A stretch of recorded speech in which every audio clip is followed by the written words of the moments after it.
बोलो यीशु मसीह की praise Lord hallelujah hallelujah hallelujah बोलो यीशु मसीह की जय। प्रिय परमेश्वर को लोक माने आज प्रभात रे परमेश्वर किछि वाक्य मते देले मु आपण मान को शेयर करिया पाई चाहे। आपण माने जदी निज परिवार रु निज लोक मान ठारू निज आत्मीय परिजन ठारू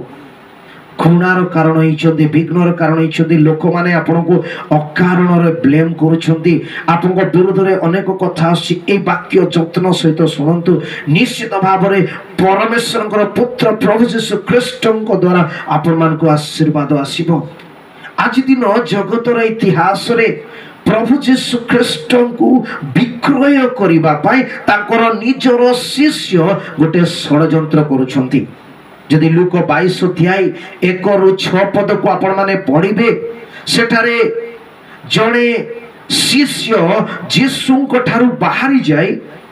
जो माने यीशुଙ୍କୁ धरिबा पाई षडयंत्र करूछन्ति तांको विक्रय करिबा पाई योजना करूछन्ति प्लानिंग करूछन्ति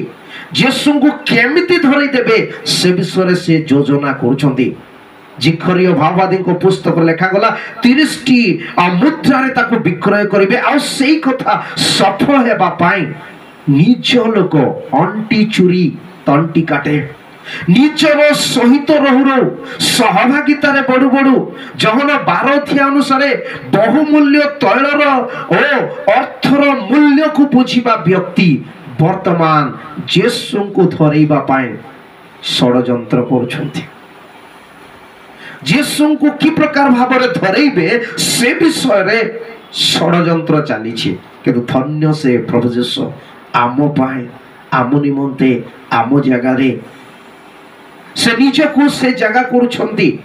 आ सेठारे एक पद लेखा गला निस्तार पर्व अर्थात बलिदानर पर्व मेमोरेबल पर्व जणे मेष शावक मेष को बलि दे सलानकर डोज पोस्ट लगेबे आ उद्धार पाइबे से पर्व को पालन करिबा बेले ए घटनाटी घटी मो कहिबार तात्पर्य आज जदि आपण निराश छंती क्लेश दे यात्रा करूछंती आपनकर षडयंत्र चलीछि आपण नीरव मेष शावक परि ईश्वरंकर क्रूस निकट को अनांतु जो ईश्वर कहले धैर्य धर मु जे परि जगत को जय करी अछि तुमाने मध्य सही परि जय पाइबो। He is a victorious God and he will give the victory to each people। समस्त को से विजय देवा पाए चाहूछंती आज कोन आपण सेही विजय पाइबा चाहंती कि तबे से विजय दाता